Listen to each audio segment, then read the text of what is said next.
the field, and I've recently actually taken charge of our under-11s at home in Galway as well, and we're starting on Thursday night. And to tell you the truth, I can't wait for it. I'm usually with the older grades in the club, but it's going to be refreshing now to get back with the youth and with the Board and Oak, and I'm really looking forward to it. So I'd say you're all the same, raring to go as well. So Peter, can you just move on to the next slide? Yeah, perfect. So I just seen this nice little thing on Twitter. Like, now there can be some very poor and negative and kind of airy-fairy stuff on Twitter as well, but I found this on a source. You know, he's really reliable, and it was just 10 things that may help our children come back to sport, because I suppose they've been out of it now for a while, and I suppose they haven't been in the environment of coming back onto a field or even doing any activity at all. They mightn't have done it. They're only back in school, and their school may not be that lucky that they have people in doing sport at the moment.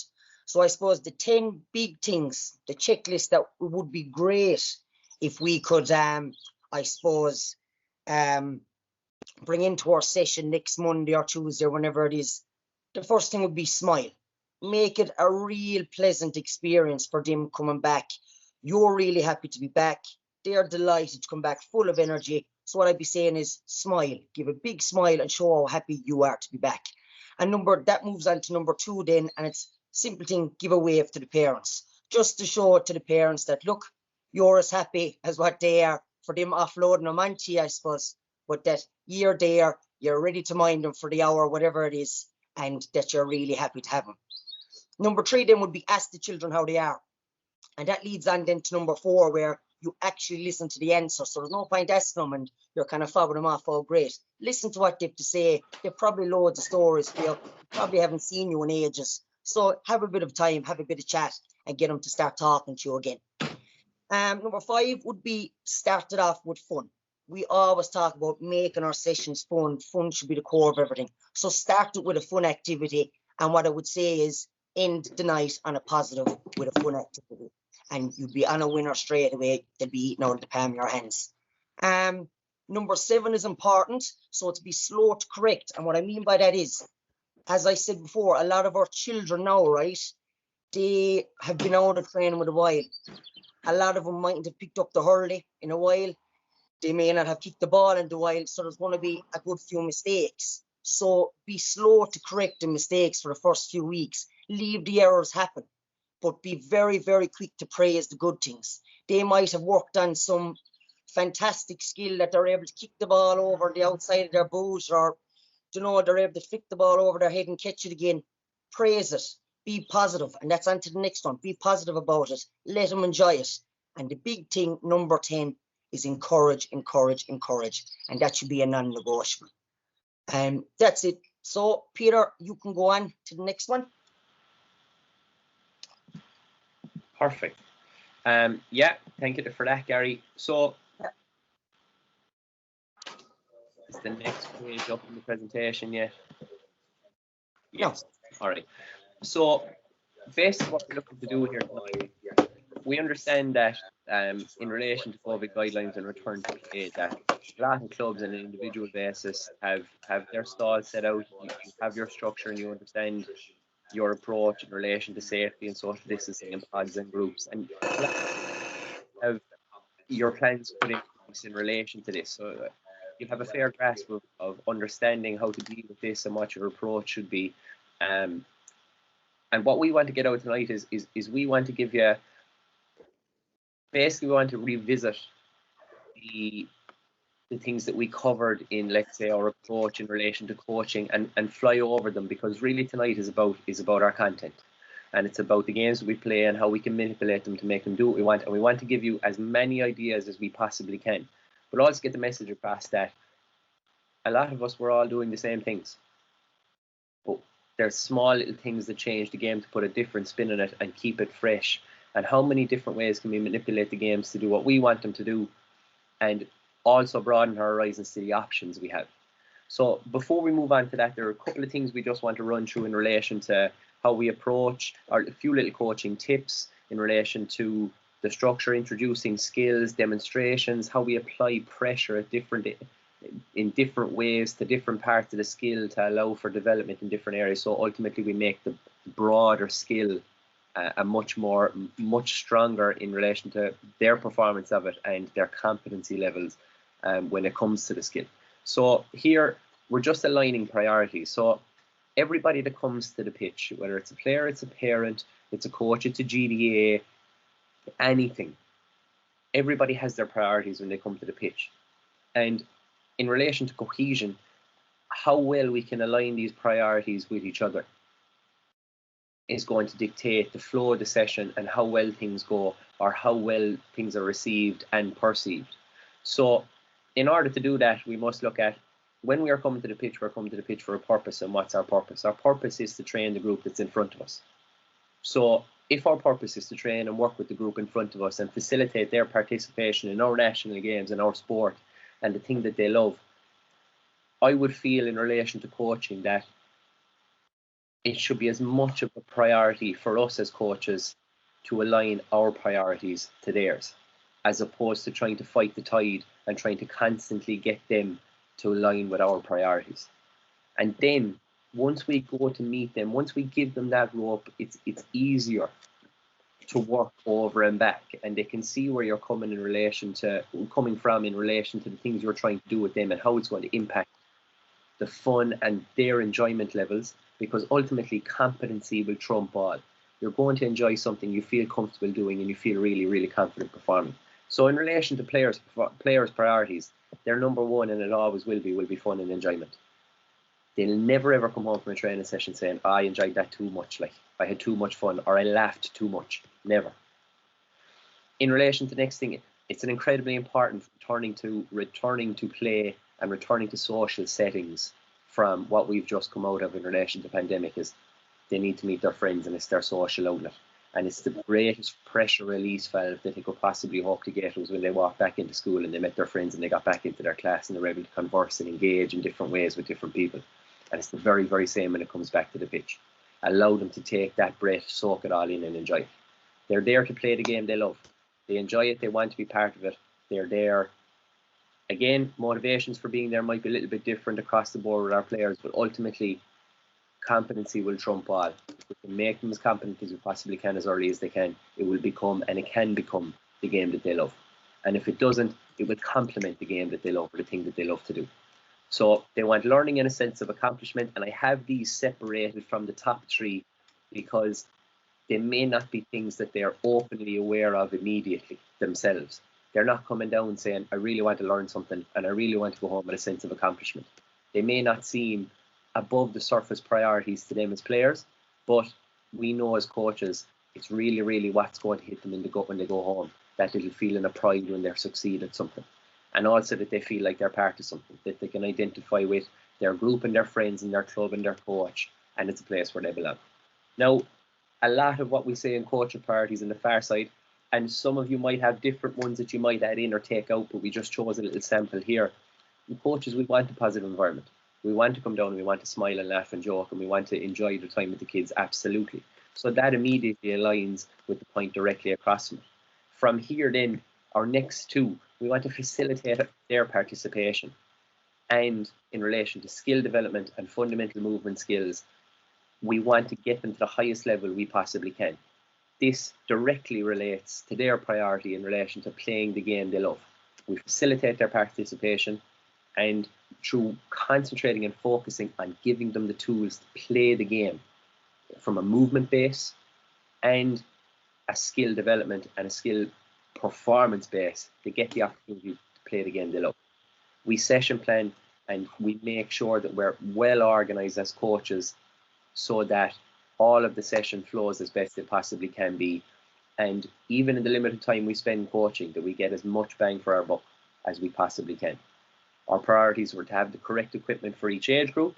Our priority from there is organizing games, and we do all the under surface things. That's session planning away from the pitch, that making sure we have the correct equipment before we get there, organizing our games both within the session and away from the session when we're allowed to and when restrictions lift, and communicating with parents, all the things that go on in the background. But we're making sure that everything we do complements what we do on the pitch with our players, because ultimately that is the priority then all the hours and time we're putting in away from the pitch is to maximise and make the time on the pitch as enjoyable as it can be. So I promise that we'll fly through the next couple. And I'm going to pass you over to Gary for our coaching tips. Yeah. In fairness now, like what Peter went through there, our kind of tips really, and I suppose all of our priorities of coaching and any priority that we can pass on is a tip. But I suppose just looking at a few simple ones for us when we're going back, like we're returned to coaching now, and it can be a small bit daunting because we haven't done it in a while, and it's been a fair while now since a lot of us have probably coached. So you're probably thinking, Jesus, what worked, what didn't work, what kind of group have I, what will I do? And the whole thing about tonight is it's just trying to give you a little refresher on what to do and what would be the simplest thing to do for the next few weeks starting back. And I kind of felt the same. We went back into schools there the last few weeks, and I remember the first morning I went back into a school, and by God, it didn't go according to plan at all, and I had it all planned out, but it was just I was so far gone that I hadn't done it in a while. It just took a while for it to come back. So be patient with it, and don't, as it says there, don't fight the flow. So don't try and make it happen perfectly on the first night, because it probably mightn't happen. Do you get me? So I suppose a few tips to make sure that it doesn't go as a pure shambles altogether would be pick a team. So what that would mean is pick a team for Monday night on what you're going to work on. That could be fundamental movements that you might just say, right, we're coming back tonight. I'm going to get the lads working on their balance, their coordination, their running, their jumping, whatever it is. You pick that. At least you have your team and you know exactly what you're going to work on. Another good tip for our first night back would be, as it says here, have a skill introduction and a ball per child. Now that is a mighty thing to have for next week, is can we get the equipment to have a ball per child? Now I know some clubs are very large and you might have 30 under nines or whatever it is, and there mightn't be, but if you could, a ball per child, or definitely a ball per 2 children, and get them working, let them, give them a bit of free play, give them a chance so that they can all work on their skills and that they're all, I suppose, engaged all the time. Another one here is pick 3 activities. So don't go over the top next week now and try and fit in 10 skills or 10 different activities and you're only on the field for 50 minutes, an hour. It's not going to be probably possible to get them all in. So as I said, pick your team, have your 3 core activities along with your warm-up, and you are sorted. You will be sorted. It'll be less of a burden on you trying to do loads of stuff, where you just tighten it up a small bit. Sometimes less is actually more, if that makes sense. Another big one here, no more than 3 players in any group within pods. Now that's a big pet hate for me. So when I'm going out to clubs, or even if I see it up in my own club, with 5 or 6 boys and girls lined up behind the cone, one person's going out doing the skill or the activity, and there's 5 more in the back waving their hurleys around the place, hitting each other, pulling each other's hair, messing, laughing. And they're not getting the chance to actually do the skill, and there's more of a chance that you're pulling your hair out, that they're not listening to you and they're messing. So what I'd be saying is smaller groups gives way more chance of the players to develop their skill and also getting a chance to play, and it's way easier to control them. Your feedback always relates to your coaching points. Keep your coaching points nice and simple. 3 points to whatever skill you're doing.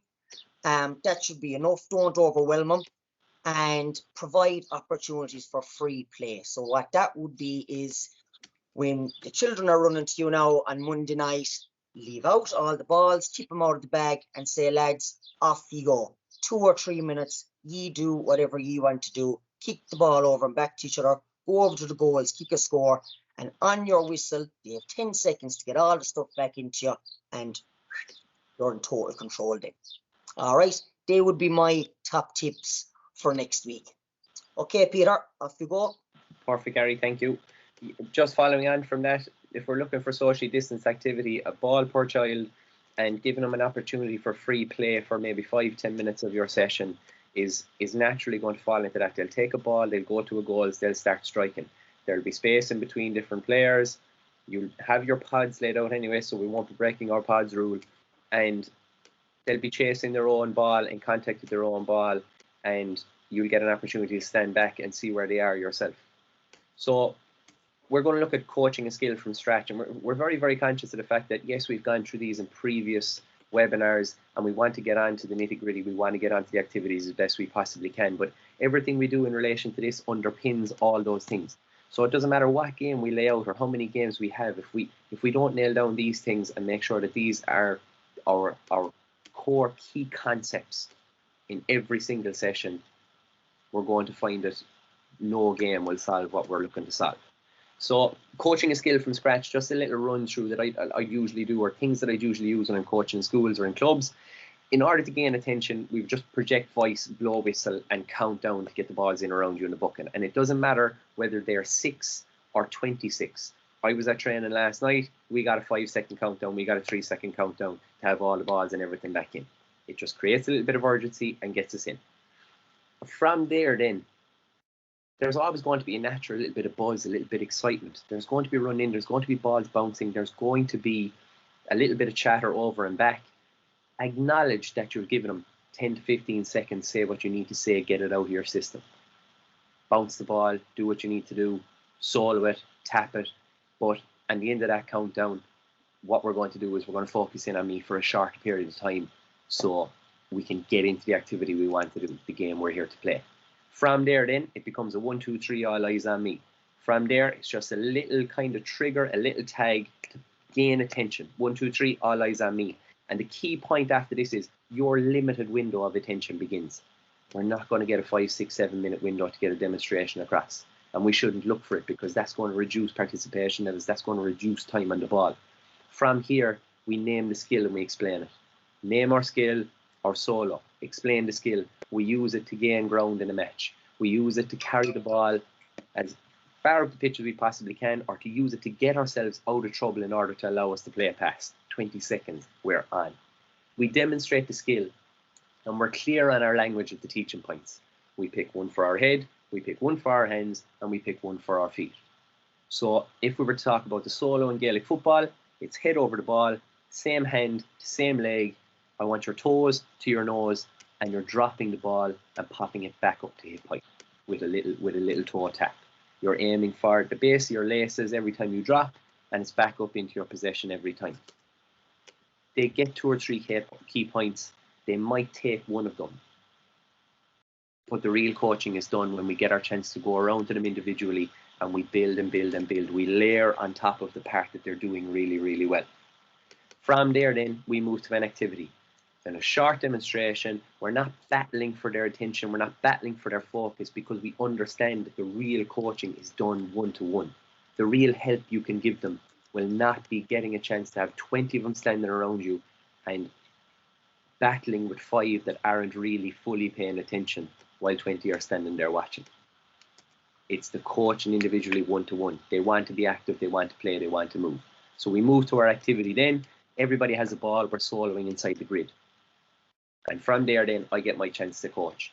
And then we look at pressuring the skill. So we're to demonstrate the skill and pressure the skill are going to have follow-up slides, and I'm going to explain them now.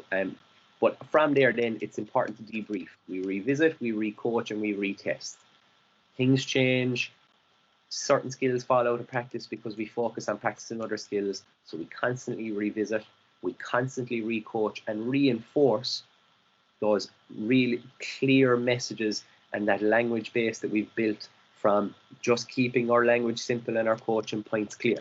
We retest and we move on. So our next point is going to look at, we're demonstrating the skill. And it's a little flow. This might take 5 or 6 minutes out of your session, but if we look at the hashtag on all the coaching videos and all the stuff that we put up on Twitter, it's called Take Time to Make Time. And there's one little point I want to make here. We may as coaches feel we've lost time with this group over the last 18 months. But the more we chase back that time, the more time we're wasting within what we have and what we can do at the moment. So we don't try and chase that time. We focus on where we are and we look at making it enjoyable, and we will make up that time with efficient coaching within our sessions and within our season and our structure. So our demonstrating the skill, once we're demonstrating, we'll be clear in our language and we pick 3 coaching points maximum. They won't take on any more. And after that, all we're doing is kind of filling and filling and filling. The other key points, the smaller ones of the skill, are little focus-ons in order that we relay back to players when we get around to them one-to-one. You watch me try a poach. So for 30 seconds, they get a visual and audible cue from you, watching you perform the skill and you talking them through it. 30 seconds, you might make your 3 key points 3 times each. So they see it and they hear it. Then they get 2 minutes to try it with you. So they're on a ball and it's a 2-minute step-by-step run through where the whole group is performing the parts of the skill 1 step at a time with you.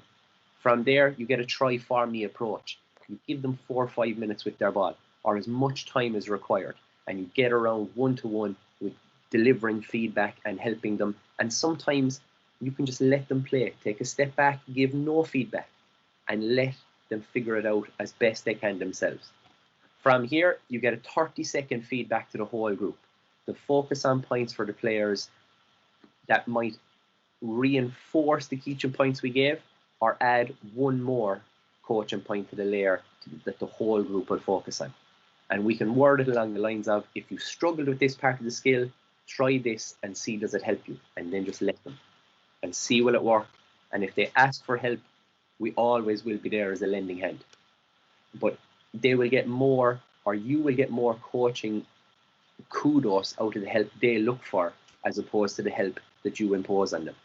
Again, I want you to try it again for me with what you've learned for a shorter period of time, and bring them in and debrief. What were the key teaching points we went in? And hammering that point home, that they go home, they know that it's same hand, same leg, head over the ball, toes to your nose when we solo. What do we focus on when practicing at home? There are teaching points. And was there anything that you need help, or you need with, or you need explaining further? And that might benefit the whole group if it's a key point, or you might get a chance to follow up with that individual if they look for a bit of help after the session or in the next one. So that's demonstrating the skill. And now we look at adding pressure to the skill, the right pressure at the right time. We have all these tools listed here and all these things that we can possibly use to pressure the skill. Which one is the right one, and when is the right time to impose that one? It all depends on stages of development, and it all depends on the individual. And the only way we're going to get au fait with what I can drop in at what time for what player is that in practice coaching. We're going to get it wrong, we're going to get it right, and we're going to get it wrong again. But it's always that constant learning process. Movement will always be a pressure and a skill. So the natural progression from performing a skill static is to performing it moving.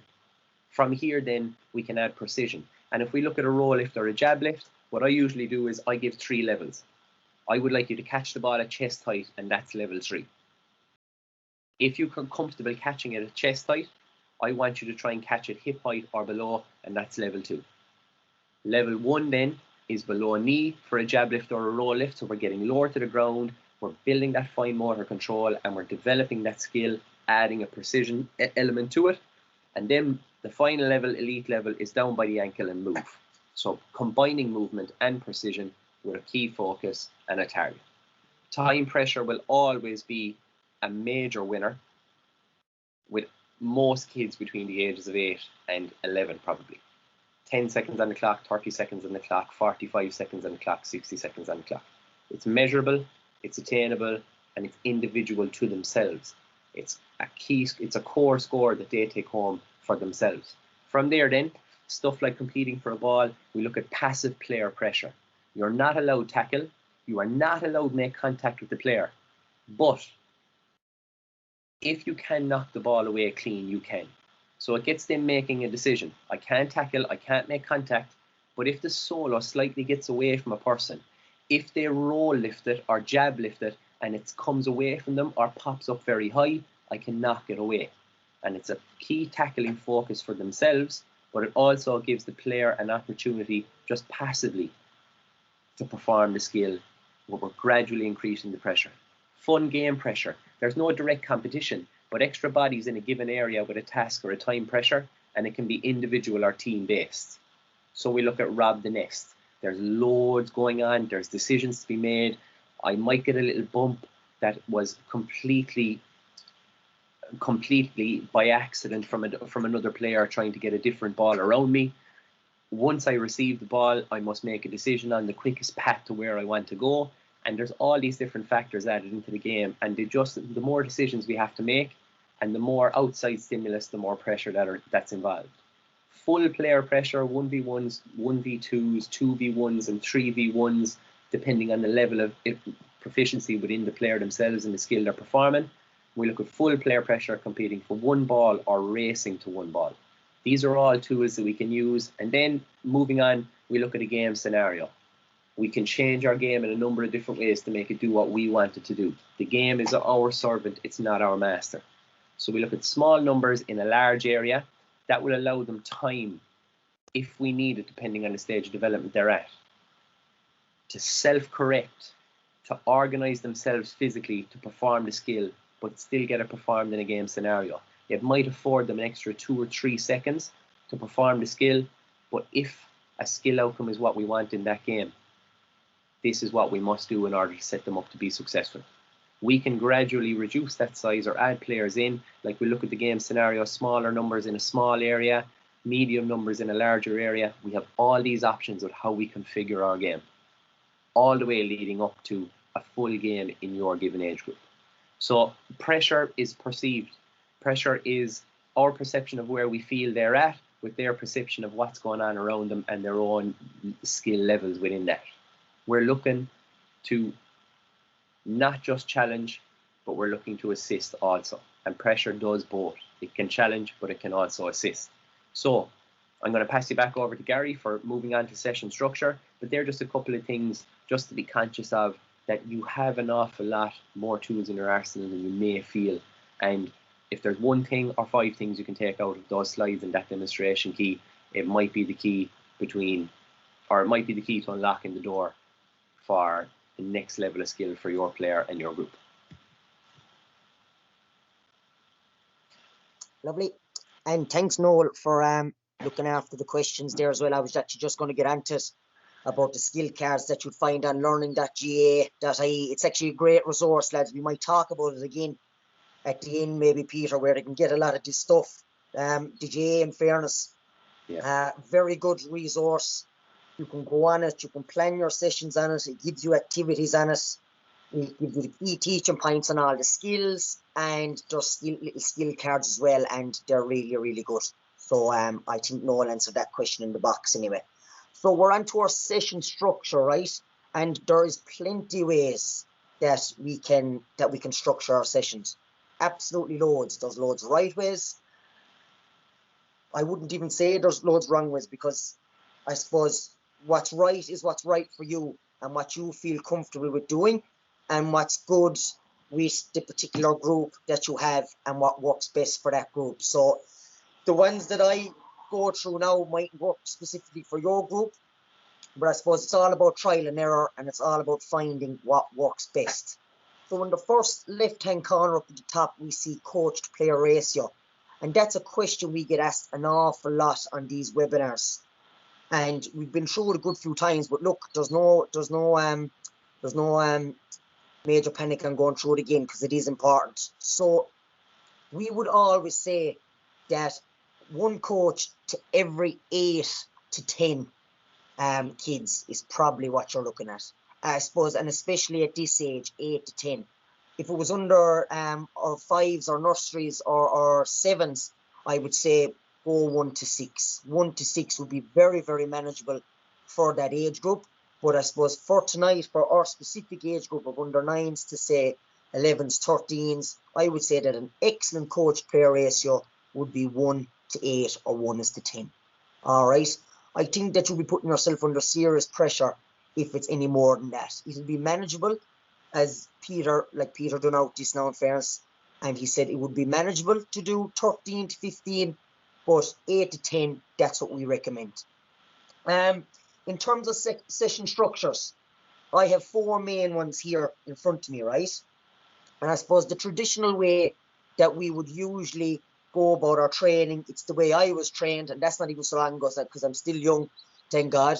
But the way we were trained was, you do a warm-up, you do 2 or 3 skills, play a little bit of a game, and then you're all thrown into a full match. That was the traditional way that we trained, and we still do that, and we still train that. And you know what? That's fine. And if that works, that works. But I suppose the next way then is a session flow or a team flowed session. So what that would mean is picking a team, so like a solo or your hand pass, and you incorporate your warm up, your fun games and skills all working on the hand pass. That would be our second way. Our third way would be station-based training. And station-based training, it would be very, very important, especially for our under-9 group, which would have been formerly our under-8s. So you still have to think that they're still young, and that station-based training approach is actually very, very appropriate for that age. And what it does very well is, you'll see it there in the last row of boxes, the station-based training. It splits up your group. So if you have a big group of children, say you have 20, 25 children, if you split them up into 5s, so you'd have 5 stations of 5 children at each group. Now, I know you might have 5 coaches, but wouldn't that be an excellent way of getting the parents to step in into a simple little station, a simple little fun game, and they just watch and make sure that they're doing it correctly and that no one's killing each other. And it could be a great way to get people involved. We're always asked, how do we get people involved? How do we get people involved? This could be a way, or station-based approach. And for COVID, it could be a great way of splitting up your group, keeping them apart, but they're still working. Every 10 minutes, they move on to the next station. That's your 50 minutes. Out the gap, they've loads done. All right. And the last way that we can set up our session structure is game-based. So what that would look like is, you might see it there on, which one now would I look at? Or right actually at the middle one, the session flow 4. So your game-based goes straight into a game. So they're probably going to ask you now on Monday or Tuesday night, when can we play a match? When can we play a match? Now, maybe on Monday night we can't do that. I'd say maybe in 3 or 4 weeks' time, this is probably more applicable for. But say when we're back to contact and back to playing games, what is the harm of letting them into a game? Let them into a game, let them play it, and then take them out of the game. And with you and with your coaches, you kind of look and see what went right, what went wrong. So if their hand passing was going to ground, if they were throwing the ball instead of getting that proper strike, if their kick passing wasn't good, take them out of the game, put them into a little skill, to a skill session that might work on that poor punt passing or that poor hand passing, and then put them back into the game and then see it improve. So that's what your game-based training about. That's what this stuff that we all hear, what do the Limerick senior hurlers be doing, or the footballers, and Paul Kinnock, that's what he bases his training on. Putting them into small-sided games, making the skills come under pressure. If the hand pass is not working for him, or if they're not running off the shoulder, he'll take them out, he'll put them into a kind of a more drill-based thing, working it, and then you're back into your game. So, Peter, I think I have enough on the session structure done, so we'll move on to the fundamental stuff. All right. So what me and Peter have done, we kind of took a different strand to what the boys have done the last 2 nights. And what we've done is really focus on activities for you to do in your next few sessions. So what we've come up with is about 30 to 40 different activities between fundamental movement skills, hurling activities, football activities, and then a few game-based activities, right? So you can see the long list from there. There's no point me reading them all out. So what I think I'm going to do is now, right, I'm going to get Peter. You might just talk about the importance of the fundamental movements for a second. And I don't know if any of you can see my cones I've laid out here. So we're just going to take a small little bit of a different strand this evening, and I'm going to show you 10 of my go-to fundamental movement activities that I do in schools, that I do when I go out to clubs, and that work. Is that okay, Peter? You might just come in there about the importance, and I just get set up here. Yeah, and just when Gary is ready to go, he'll just cut me off. So I'm just going to run through a couple of different things. When we talk about session structure, we really, the outline of that slide was to show you that we're all in different areas. Some people are working with 12 players in their age group. Some people are working with 32. We have our session structure, but we also, within that, we have different ideas. Now, if we're worried and we're conscious of we can't have games, we can't give them what they want, which is the match scenario, we can swap that time out for free play. Give them that 10 minutes free play, or we can add in a fun activity instead. We can, everything here that we're going to see in the next few slides, your fundamental movement skills activities, your hurling activities, your football activities, and our game bit at the end, they're all there to be just swapped into a session and taken out. So if we look at a couple of games in the tag, agility and running, everything here is tag. The majority of those games are going to be played in a square. If you want to make it more about agility, we go maybe 6 in a 10 by 10 square, so there's more change of direction within it. The larger you make your square, the more time they have to build up speed in order to, before they change direction. So it's about deceleration in there instead. Your space dictates what your tag game is about. But there are so many different ways we can play a tag to keep it fresh. I might pass it to Gary. Yeah, can you spotlight me, Peter? And we'll see, does it work, just so everyone can see me. I have no control of that, Gary. I have no control of Spotlight. Oh, yeah. If Paul is on there, or if Noel is, he might be able to do it. You're spotlighted there, Gary. So if you can see, people could turn off their cameras, if people could turn off their cameras, so we just get Gary on the screen, please. Oh, yeah, So, lovely. Thanks. yeah. Thanks.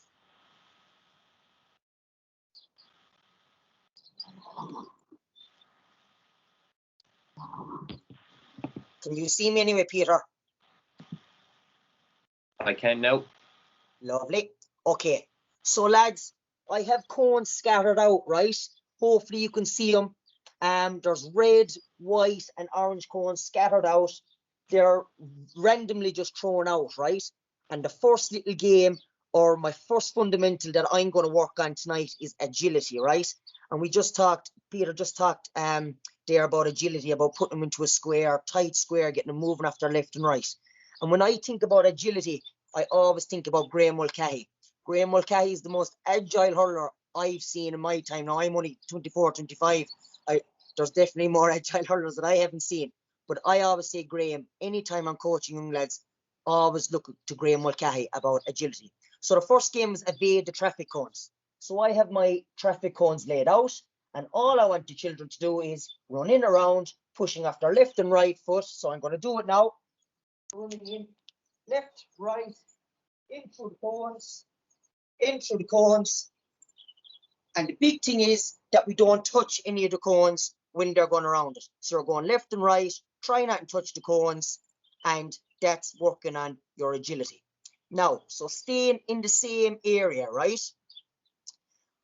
We can give them a little challenge then, and we can challenge them and say, we're going to put 15 seconds on the clock.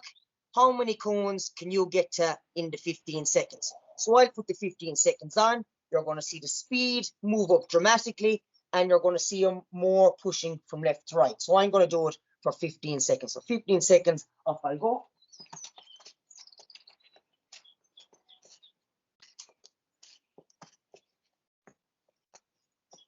And we're up. So I think I got to about 17 cones in 15 seconds, and then you can say to them, okay, let's do it again, or we can do it going backwards, and can you beat your score? So that's our agility sorted. In the same area then, we can work on our jumping. So instead of calling the cones traffic cones this time, we can say that we're jumping over a stream, or that the cones are like a little river. So what I get them to do is, I'd say if we have new boots on our new shoes, we don't want to get them wet, so let's put our feet nice and tight together. We're going to jump with our 2 feet together, and we're going to land with our 2 feet over the stream. So I'm going to show you.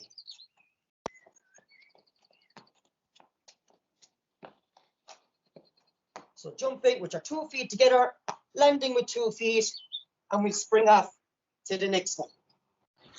And the big thing is making sure they keep their feet together, they land with 2 feet, and then they can accelerate off to the next cone. So the same thing, you can do jumping stuff with a hurley as well. So practicing on your jumping with a hurley. So if we're from generally a hurling club, we can all get them to put their hurleys on the ground. We can get them to jump side to side with 2 feet together. We can get them to jump forward and back with our 2 feet together. We can get them balancing on 1 foot, jumping on 1 foot, switch, jumping on their right foot, showing the importance of being able to use both feet, both hands, and being able to balance on both feet. So moving on to the next one, we're going to call it our lily pad balance. So this is going to work on our balance. So we've already worked on our agility, we've jumping done, and now we're onto our balance. So we're going to use the cones as our lily pads. And where the cones are placed out is going to be our river. So we don't want the children to fall into the river. So they're going to see, are they going to be able to walk along or run along the lily pads without touching the actual river or the stream. So I'm going to show you here now again. So we're balancing. Try and see, can they get over the stream without touching the stream? So that they're balancing on the cones and they're keeping their body weight and keeping and see, can they see their balance? So moving on to animal movements. So animal movements are absolutely excellent for developing our fundamental movements or foundations of our body movements to go for skills. And I always have to explain myself in schoolyards. I'd say, Peter's the same. Why are we walking like a whatever, a duck, or why are we jumping like a frog? But what it is we jump like a frog and we do frog leaps to actually help the child that when they're jumping up for a ball or catching a sitter, that they're able to land properly so that it stops them from damaging their knees or their ankles or whatever. It's getting them to jump and land properly.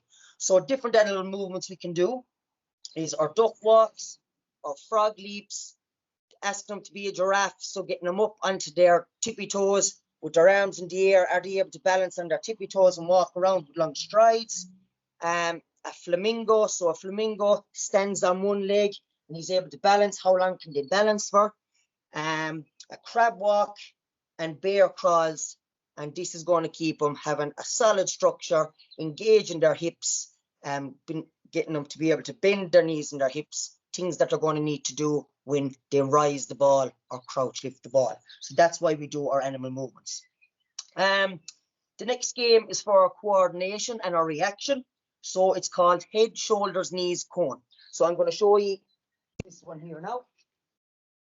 So you can still see me there, Peter, yeah? Yeah, we can see you, Gar.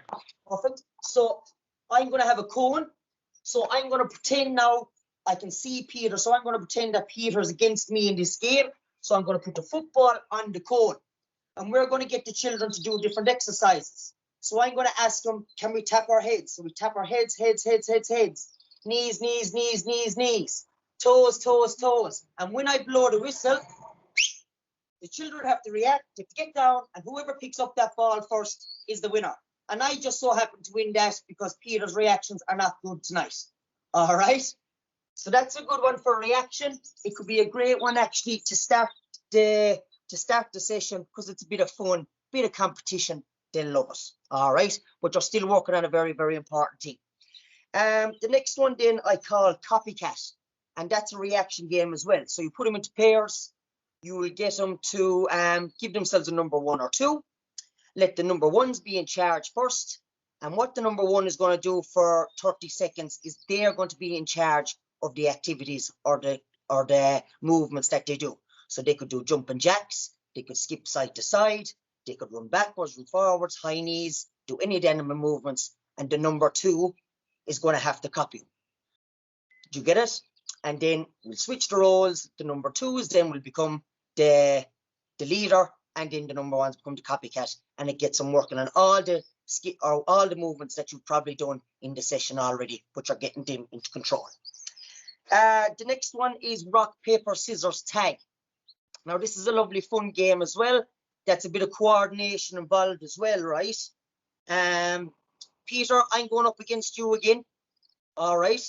So you're in your pairs again. We're going to have a line. So let's say we have an imaginary line or the hurley. So we're standing either side of the hurley. Peter, you know the rules of rock, paper, scissors, don't you? I do, yeah. So we're going to go rock, paper, scissors. 1, 2, 3, and then we'll show. Okay, so let's do it there, Peter. Rock, paper, scissors. 1, 2, 3. We drew rock, paper, scissors. 1, 2, 3. Lovely. So Peter won. So what that will mean then is the children are going to have to react then, right? So they're on either side of each other. So Peter won, which means I'm going to have to catch Peter. So we're going to have two lines at the opposite side of us. So Peter won, he's going to run away, and I have to react because I lost, and I have to try and tag Peter. So that's another game for a bit of coordination and a bit of reaction. All right, nearly there now, lads. Next one then is our hand tennis or foot tennis. So this is in pairs again. So we'll have a ball, and our hurley can be that what we call it, that line again that we can't pass. And all we simply do is, unfortunately, I don't have anyone to do it with today, but all it is like volleyball, we're just keeping the ball up, up with your partner, and it's working on our hand-eye coordination. Another real important thing for especially our games, that we need to be able to catch the ball, the small ball we have, the big ball we have. We need to have so good sense with that ball. So this is a great one to do it. So up, over, and we'll try and keep it up, over and back with each other. And another great way to do that with the younger crowd is having balloons, because the balloons kind of stay afloat a bit better. So that's for our hand-eye coordination. And the last one, and I'm handing you back over to Peter then for hurling activities, is just your simple throwing, catching, kicking, getting a cone and get them hitting a target. So stack cones like a little triangle, get them throwing, let them hit the target off it, let them run, let them put it back on, give it back to their partner, and then they'll go again. All right. So I've been through nearly all of them. So our fundamentals really comprise of your ABCs. So it's agility, balance, coordination.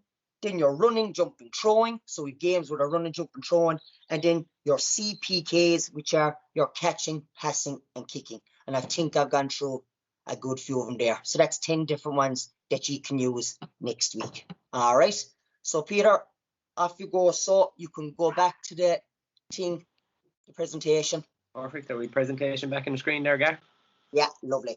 Okay, 100%. So a lot of the things that Gary has done there, like, they range from all different ages, and there are ways we can manipulate those to do what we want them to do also. You look at that lily pad game. That lily pad game becomes the floor is lava with a slightly older group. So within a given square, we have hurleys laid out that they must walk along and balance, but they can't touch the floor. They have those lily pads laid out as well. And we also have, let's say, hula hoops in certain areas where 1 or 2 or 3 players can congregate. From there, then, we can make that floor is lava, that balance game, a tag game. We have one person tagging, but they can't touch the lava either. So everybody is trying to make decisions on the fly, try and get across the, let's say, across the bridge, across the moat, onto the lily pad, standing on a hurley, furthest away from the person tagging. We change our tag games then. We look at, I have closed peg tag there. We give each player 3 closed pegs. Once your closed pegs are taken, you're tagged, you take a rest from the game. You can regain a closed peg by returning to your coach, who can give you one and give you an extra life, a doggy life, to get back into the game, keeping them participating and keeping them flowing. Everything is relevant to everybody at some stage. So some of the games may seem simple, but we as coaches, we can take them, manipulate them, make them relevant to the age that we are working with in order to get the same outcome at a slightly higher level. We look at our cone games, our coordination. We look at cups and saucers, perfect for a younger age group, maybe not ideal for our 11s and 13s. But our colour cone relay would be a perfect setup for any age group at 11, 12, 13, 14, where we have a cluster of different colour cones in the middle. We have a red group, a blue group, a white group, and a yellow group. And your job is one person at a time, one cone at a time, to get your colour back to your base. And it becomes that relay. We also can use cones for throwing, catching reactions. Frisbee donkey. It's very, very hard to judge the flight of a cone when thrown into the air. So we have a passing and catching element to that game, but we have a reaction, and there's a fun element to it. Once you drop it, you're D. If you drop it twice, you're DO. First person to get the donkey. The games we've all played when we were younger, it becomes something different. And Peter, can I just say something for a second with the, say, the fundamentals, right? Right on, Gar. Like the little grid that I laid out there, just a few scones scattered. We can add in the football, or we can add in the skill work in that little grid, so we don't have to go around designing your big layout of the field. Like that's just a little scatter of cones. And I can add in my football skills straight away, getting them throwing up the ball, being able to catch, clap and throw, getting them soloing around, getting them bouncing, all different movement skills as well. And you just add in the ball or you just add in the sliotar. So there's so much you can do in a little square is just what I was trying to say, just before we move on to the hurling and football stuff. Absolutely. The same with your head, shoulders, knees, cone. So instead of your cone, it becomes one-on-one contested pressure for a roll lift where you're trying to battle for body position. Also the same for your rock, paper, scissors tag, except we have a ball either side of either player, and whoever wins gets to go and they have to jab lift their ball on the run, and the other player has to try and tag them before they do it or dispossess them if they can. We have loads of different options. From here, looking at other fundamental movement skills activities, or jumping in our balance, our reaction, our passing and our catching, create a copycat. So if our animal movements maybe mightn't hit with our 11s to 12s and 13s in relation to they don't want to be running around like a giraffe, or they don't want to be bunny hopping, or they don't want to relate to that, your copycat can be the same thing. You do a crazy shapes game and you must copy your partner in every action and movement that they make. We have loads of options. What we're trying to say here basically is look at all the different categories we have and all the different fundamentals movement skills games we have. We drop them into sessions. We build our session around 2 of these activities, and we have a team and we have a session planned like that. So very conscious of time as well, so we're going to make sure we move on to our hurling activities. I'm not going to beat this drum over and over again saying that the reason we want to give you all these activities is so that you have loads for your session, and then relaying that back to making sure that we underpin it with the underlying principles that we spoke about earlier.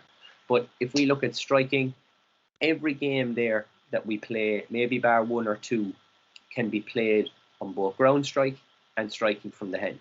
You have a goal to goal, through the goal and a hoop. We've played all these variations, or knock the cones variation, or hurling golf, or hurling tennis, no man's land, shooting for goals, shooting for scores, score for score, where you have a goal in between you and your partner, and you have pairs that are lined up opposite side of the goal, and it's first person to drop the ball into the net loses a life. We're looking to get the ball over the bar every single time. A long puck competition can be just as much fun for 5 minutes as anything else, and it can give you a chance to take a step back, have a look at your group and see, okay, when they get the chance to settle up, is their foot placement correct? Are they getting their elbow nice and high like any goalkeeper at the top level would? When they get the chance to settle up, are they technically proficient in the skill? Our free-taking competitions, loads of fun. Our sideline competitions, loads of fun. Clear your yard, clear your goals. Our ball wall, a 2-ball return, so we're in our ball wall and we must hit the wall in front of us. When we aim for the corner, it must hit front wall and side wall before it ricochets back to us. Our roll lift and our jab lift, we've all played rob the nest. How many different ways can we manipulate the shapes? Can we play in triangles, squares, circle? Can we have one team against another? Can we have 3 teams in the same area all going different directions? Our roll lift and return. So you have 10 slitters on a cone 15 yards away. Your job as a team is 1 ball at a time. You must run out, roll lift, step over the cone and step over the balls, roll lift, and first team to get all their balls back in wins. The same with a jab lift and leave. The cone is directly laid out 10 yards in front, but the balls are between you and your far cone. You must jab lift on the move, drop at the far cone, get back before the next person goes. We have musical slitters. All the slitters scattered around the place. We have players jogging, making shapes, hopping, doing all these different things until you hear me say musical slitters. And first person to get to a slitter, battle and pick it, wins it. Then you have the spoiler. You have all your players with a ball and they have to maintain possession on a solo, and you have 1 person in the group and all they're trying to do is run around with their spare hand or with a flick in from the side. They're trying to dispossess players, and once you're dispossessed, you're out. So we're looking at options here and ways we can play the same game 5, 6, 7 different ways in order to keep it fresh and keep it different. Our hooking and blocking activities, reaction hooking in pairs, a tackle bag block, building confidence, our tire strike with our partner hooks, but that can also be a 3-ball clear out. So we have the same size square as we would for any other opportunity in any other game. And for our younger groups, it's 1v1 and you enter the square. The player 1's job is to clear their ball or 3 balls out of the 15 balls that are in there with a ground strike. The other player is to try and hook them.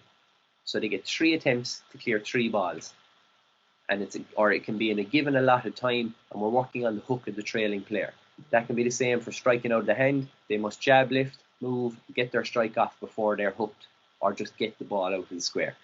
Dribble, solo, first touch, or shot till you drop is basically you have a load of different obstacles or different things in the middle of your area. You have beanbags, you have first touch slitters, you have smart touch slitters, you have all these different things scattered in the area. You must get as many objects from the shop as you possibly can back to your group. If you pick a beanbag, you must solo it back.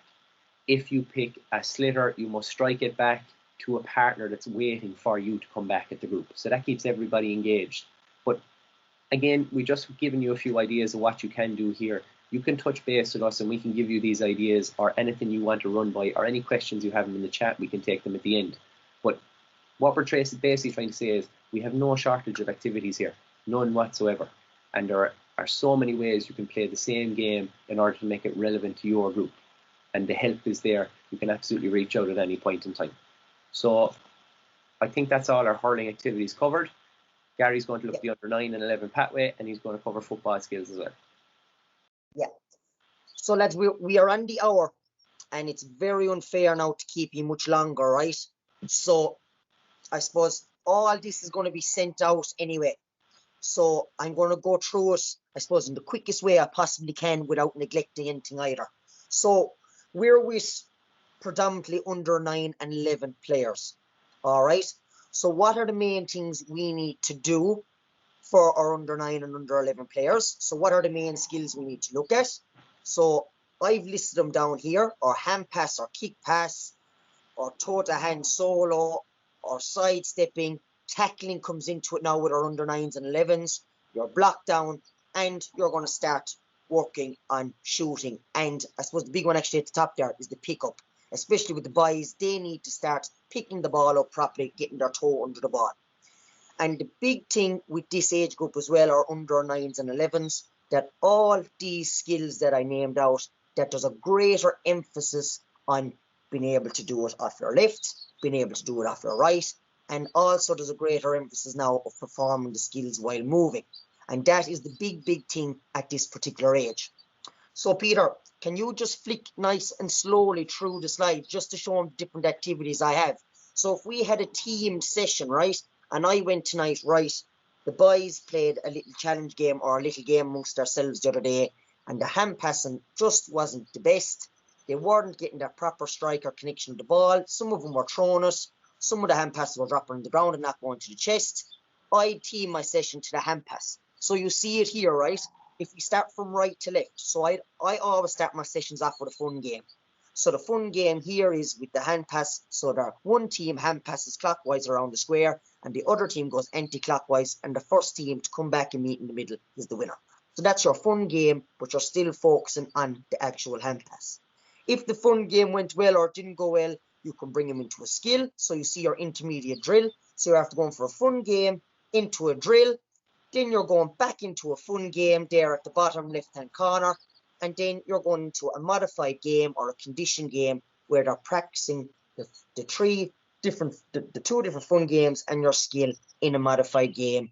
And then, bang, there are your 4 different activities. You're already having your warm-up, and that's your session. Really simple. Move it on there, Pete.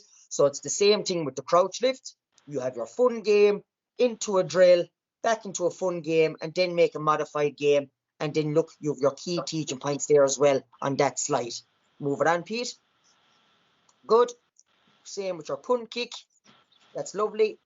Just have a little look there, lads. We won't go through it now because you're going to get this anyway, so you're going to be able to use it. Move it on, Peter. That's your punt kick. Hook kick. Know the differentiation between the two. Hook kick off your or the punt kick is off your laces, point your toe to the direction where you want the ball to go. Your hook kick, it's your shoulder, knee, hip and ankle facing to where you want the ball to go, and you're kicking the ball in the inside of your foot. And they're the different activities that I would use in my drills to work on it. Move on, Peter. And just for the record now, before we move on, Gary put this slide together. Gary put these slides together. Just in case anybody noticed anything in the background. And that ball went wide.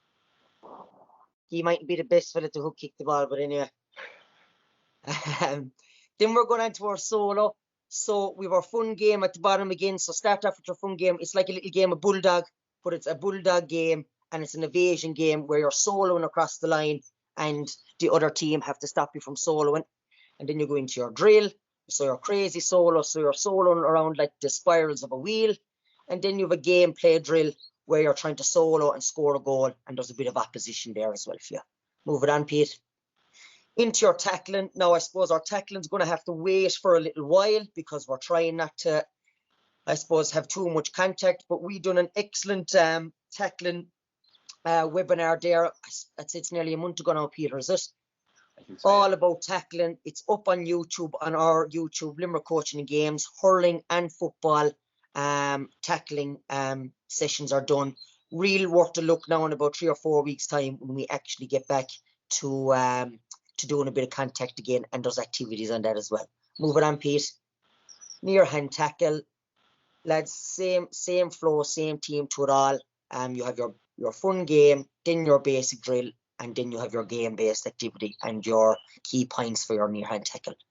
And Peter, last slide of the day, probably the most important part of the slide. You're playing the games when we get back to playing small-sided. So when we look at this playing our game slide, it's just a couple of key points surrounding making sure that we're looking at small-sided games.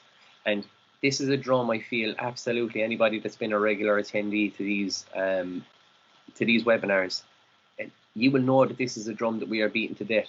And again, there are a lot of points that we are reiterating across the board in relation to our approach and how we plan our sessions.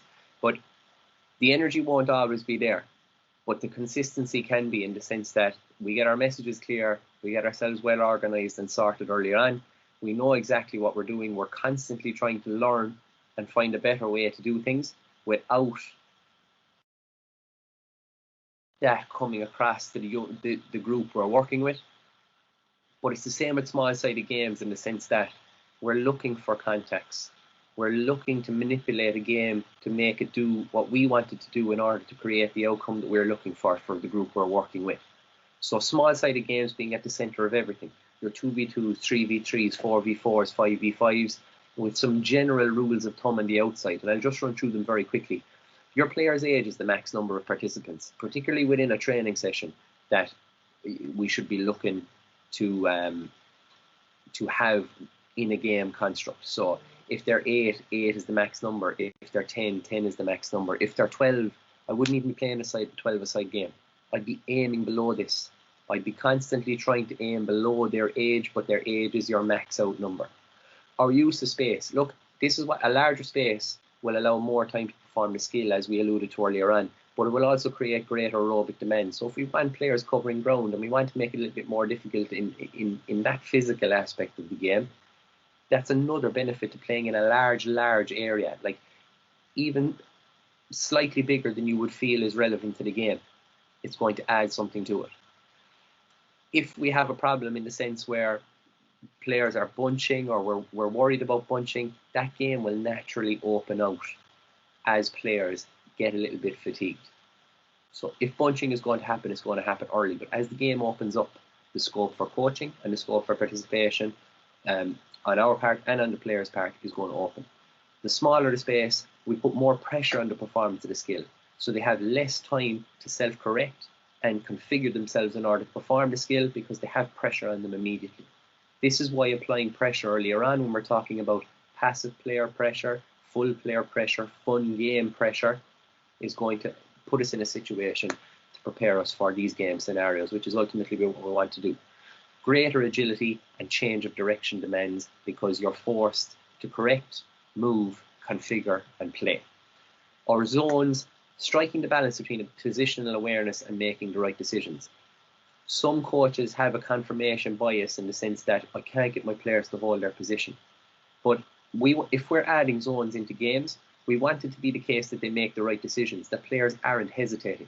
So if we're not careful, and I'll go through this in conditions, if we're not careful with over constraints, we impact their opportunities to make correct decisions. And we should always be looking, regardless of the condition that we're putting in, we're always looking to commend correct decisions, whether that's a hand pass in a situation where it should have been a hand pass, or whether that's shooting, whether missed or scored from a correct shooting position with time and all those things. We're looking to do our best to create a skill base as wide as we can, to make our players as proficient as we can, and then we're constantly looking for opportunities to credit good decision making.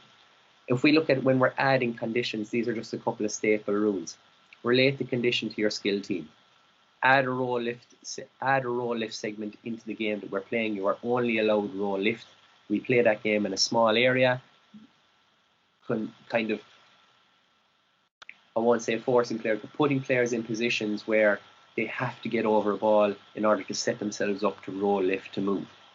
And don't over constrain. 1 constraint, 2 constraints in a game, absolutely perfect.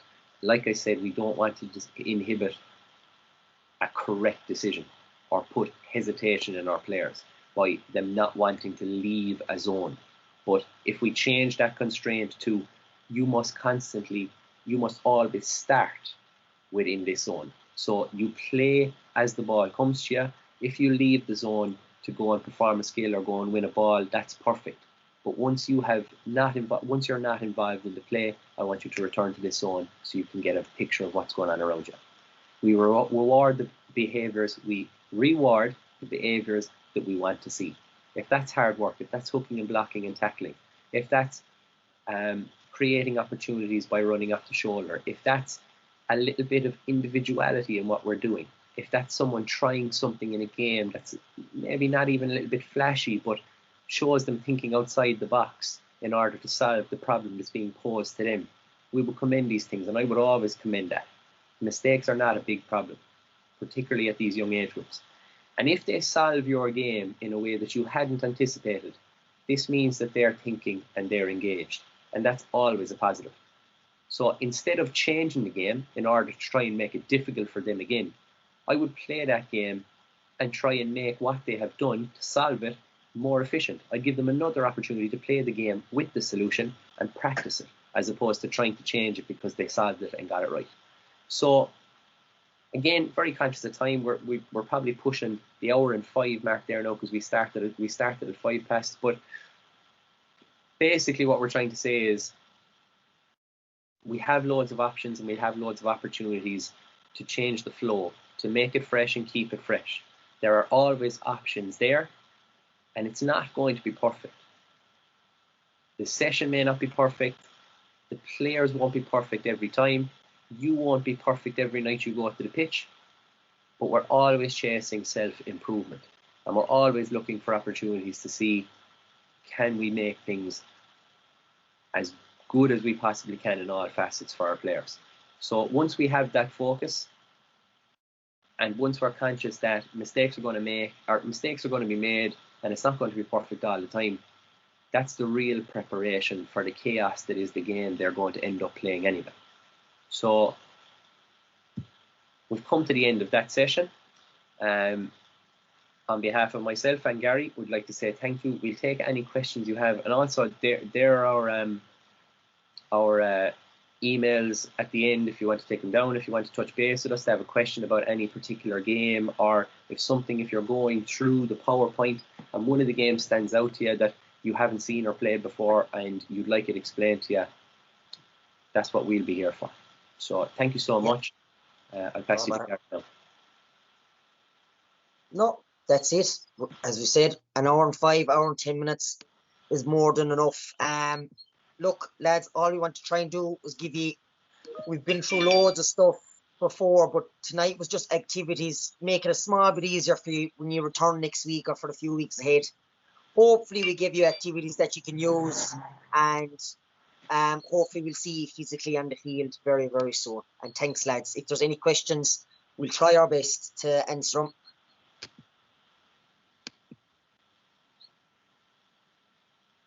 Just thank the lads and thank you all there for tuning in. But most of the games that the lads would have shown are actually here on the planner. So by going into this, you can actually pick any of the games that they showed. You'll have your skills on the side. So if like the lads did a hook kicking competition, they can click on the hook. Kicking, these are the different games that come up here. So you can view all the activity there. And there's also a video where we can actually play the activity and see how the actual drill of the game works out. So that's an excellent resource there again for some of those games that lads were showing. Again, just on the GA website itself, coaching resources, there's some stuff here as regards to teaching point skills. And then of course the lads already mentioned our own YouTube channel. So you can see there we have a couple of different, we have some of the webinars from this year. There's the pathways, the 2 tackle workshops that lads were talking about as well, and then one there for planning your coaching sessions. Again, if you have time, certainly worth looking at some of the ones from last year that we went through as well. And then at the end here we've two channels looking at the hurling skills, just the different teaching points on the different skills there. We have a few more to add to them. So they're all relatively short. They have they're about the skill ones are about a minute or two. They just give you an idea, and they use some of the language around what you heard this evening. So that's just for your own resources there. If you want to actually see some of that stuff, and it'd be great to be back at the pitch. So enjoy next week, guys, and thanks very much.